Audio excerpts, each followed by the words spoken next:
Kisah Pangeran Trunajaya. Amangkurat I adalah Raja Mataram yang memiliki kepribadian tertutup. Ia juga memiliki sikap yang sukar ditebak dan cenderung egosentris. Ia seringkali melakukan aksi suka-suka tanpa adanya alasan yang jelas. Salah satu aksi suka-sukanya yang fenomenal adalah memindahkan ibu kota Mataram dari kota gede ke Pleret dan membangun keraton di sana. Akibat dari aksinya ini, ia memiliki banyak musuh. Ia pun seringkali merasa ketakutan bahwa musuh-musuhnya ini kelak akan menyingkirkannya. Untuk mengatasi ketakutannya itu, ia membangun keraton barunya dengan batu bata dan dikelilingi parit yang sangat besar. Keraton yang berada di tengah parit buatan itu menggambarkan jiwa Amangkurat I yang sangat tertutup. Amangkurat I memang mencurigai siapapun yang berada di sekelilingnya. Sikap Amangkurat I ini makin lama semakin berlebihan. Akibatnya, gelombang ketidakpuasan terhadap sikap Amangkurat makin lama makin terlihat, khususnya dari para kerabat istana. Ketidakpuasan ini kemudian disikapi dengan tegas oleh Amangkurat I. Pertentangan yang sedemikian hebat antara Amangkurat I dengan para kerabatnya akhirnya berujung pada penangkapan dan pembersihan orang-orang yang tidak sejalan dengannya. Akhirnya, dengan berbekal intrik, Amangkurat I mulai melenyapkan satu persatu tokoh-tokoh berpengaruh di Mataram. Tewasnya para tokoh senior membuat adik Amangkurat I bernama Pangeran Mas Alit tidak suka. Ia pun kemudian memberontak. Sikap Amangkurat I yang semena-mena ternyata memang tidak disukai rakyat. Ini dibuktikan dengan banyaknya dukungan yang diberikan kepada Raden Mas Alit ketika melakukan upaya pemberontakan. Untuk memadamkan pemberontakan Raden Mas Alit, dua bangsawan kerajaan Mataram bernama Pangeran Cakraningrat I dan putra sulungnya yang bernama Pangeran Demang Malayakusuma dari Madura diutus untuk meredakan pemberontakan ini.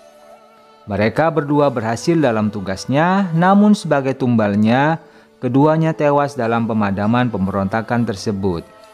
Adapun Pangeran Alit, ia pun pada akhirnya tewas akibat kelelahan serta karena luka-lukanya. Amangkurat I sakit hati dengan pemberontakan Pangeran Mas Alit. Apalagi sang adik ternyata didukung oleh banyak orang, tidak hanya rakyat. Amangkurat I berkeyakinan kalau para ulama juga mendukung langkah pemberontakan adiknya tersebut.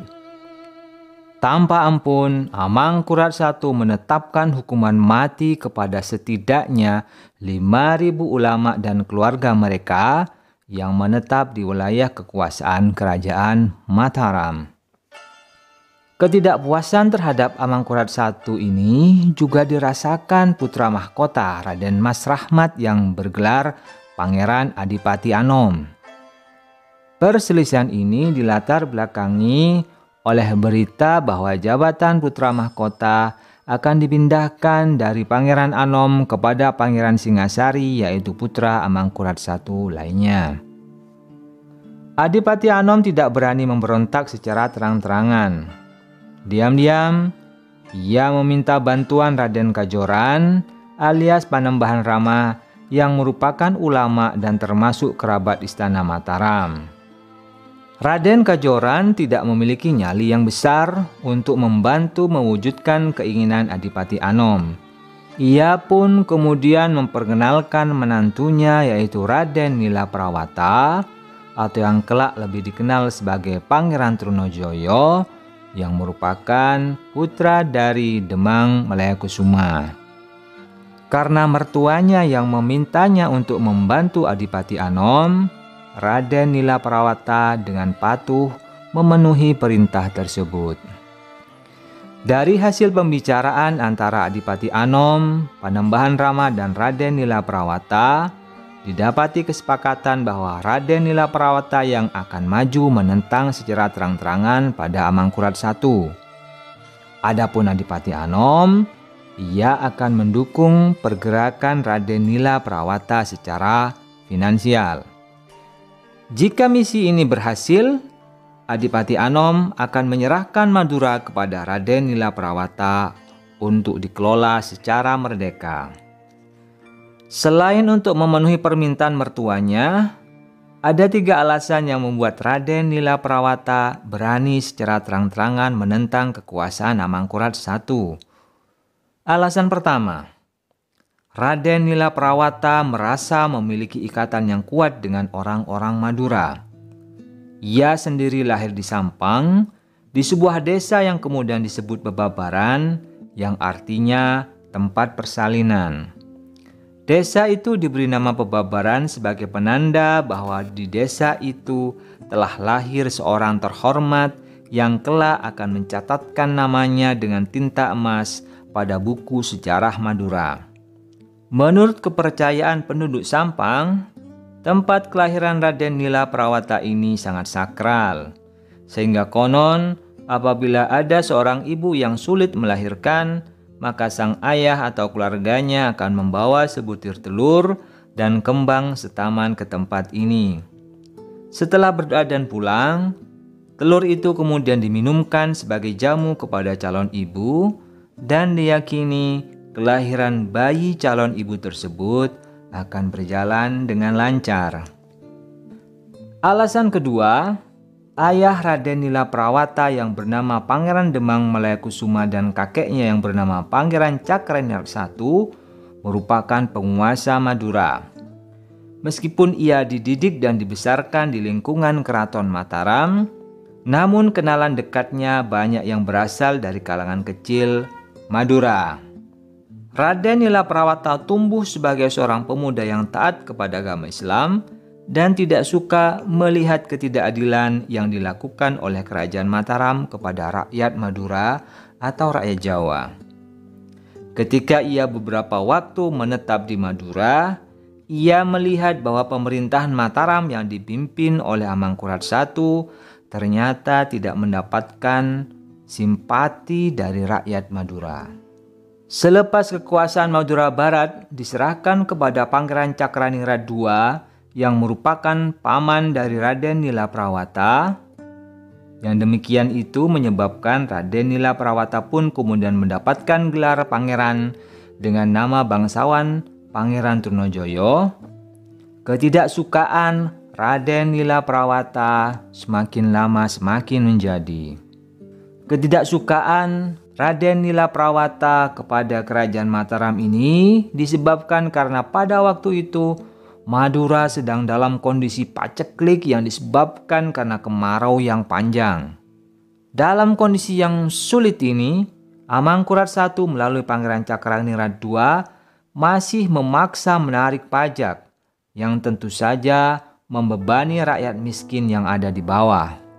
Penderitaan ini dirasakan oleh Raden Nilaprawata dan karenanya bulat sudah tekadnya untuk menentang kekuasaan Mataram secara terang-terangan dengan cara memprovokasi masyarakat di Madura untuk tidak membayar pajak pada Mataram hingga masa paceklik berakhir. Adapun alasan ketiga, mengapa Raden Nilaprawata atau Pangeran Trunojoyo bersikukuh menentang Mataram, karena ia melihat Amangkurat I adalah raja yang prinsipnya lemah dan sangat bertentangan dengan penguasa sebelumnya, yaitu Sultan Agung yang sangat menentang keberadaan VOC di tanah Jawa.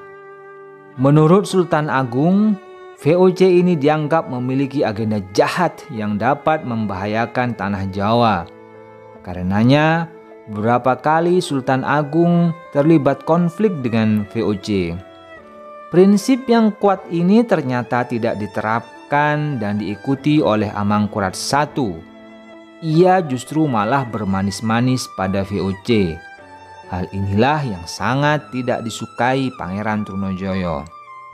Dengan didampingi Macan Wulung, menantu dari Panembahan Sumenep, Pangeran Trunojoyo mulai menyusun perlawanan kepada Mataram. Keduanya dengan cepat membentuk laskar yang berasal dari rakyat Madura yang tidak menyukai penjajahan Mataram. Pemberontakan Pangeran Trunojoyo diawali dengan penculikan pamannya sendiri, yaitu Pangeran Cakraningrat II, yang kemudian diasingkannya ke Lodaya Kediri.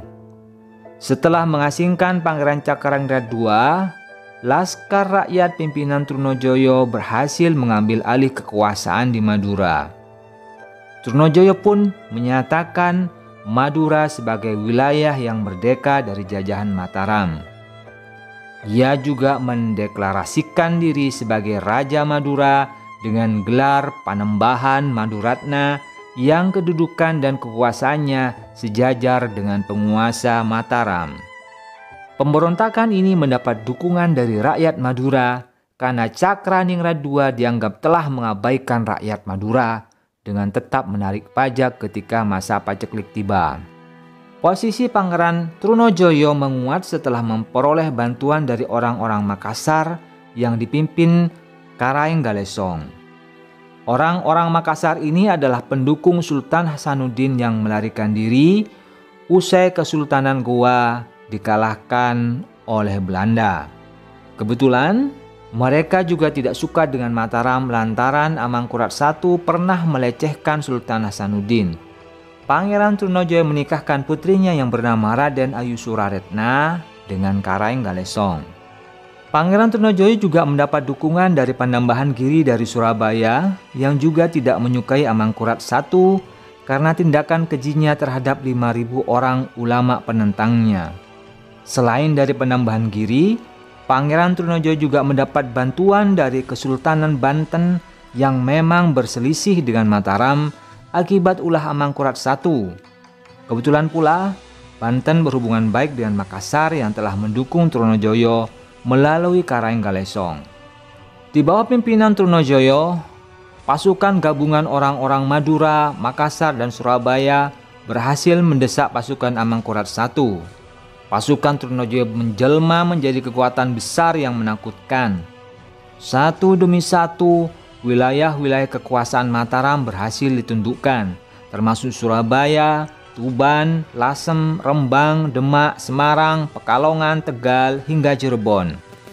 Sebagai puncaknya, Trunojoyo pun bersiap menyerang pusat kekuasaan Mataram di Pleret. Slogan yang didengung-dengungkan Pangeran Trunojoyo adalah Penyatuan Mataram Raya.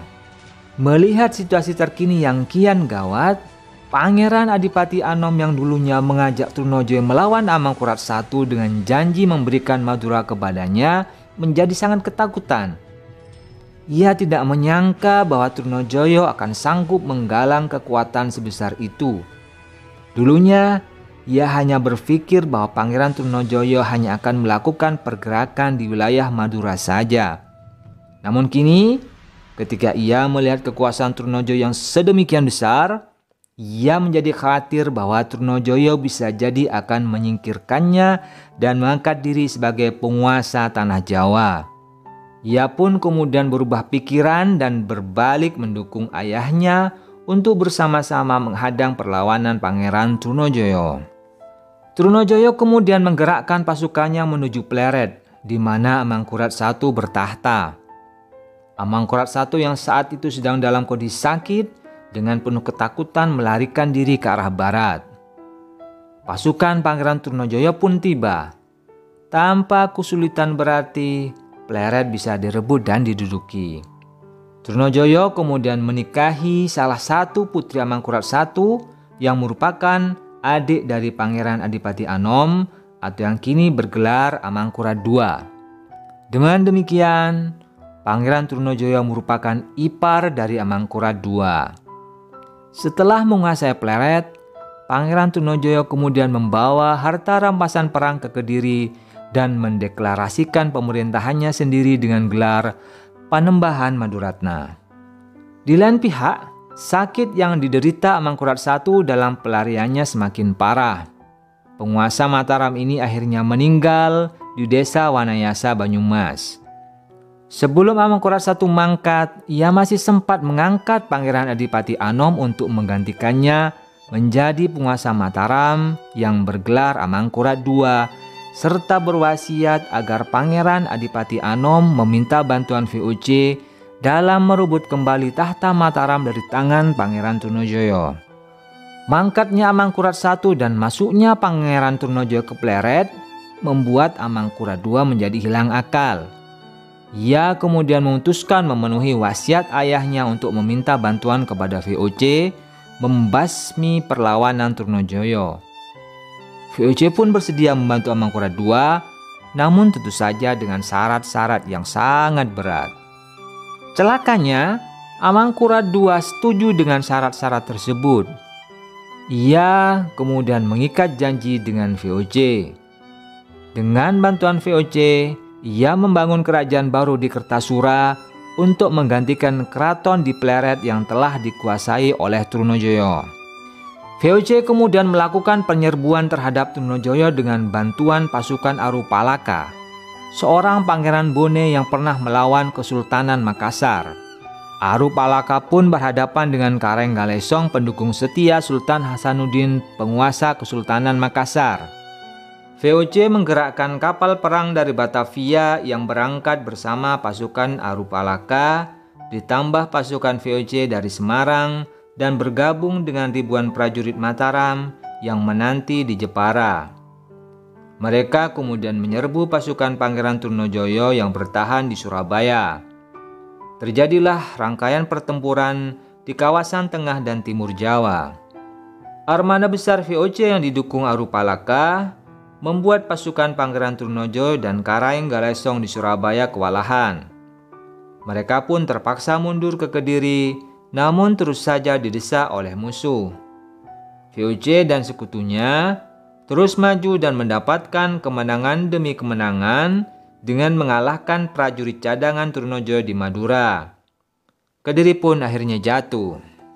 Akibat jatuhnya Kediri, Pangeran Trunojoyo kemudian mundur ke Blitar dan akhirnya menuju Malang. Dalam proses mundurnya itu, Pangeran Trunojoyo sangat kesulitan mencari tempat pertahanan baru.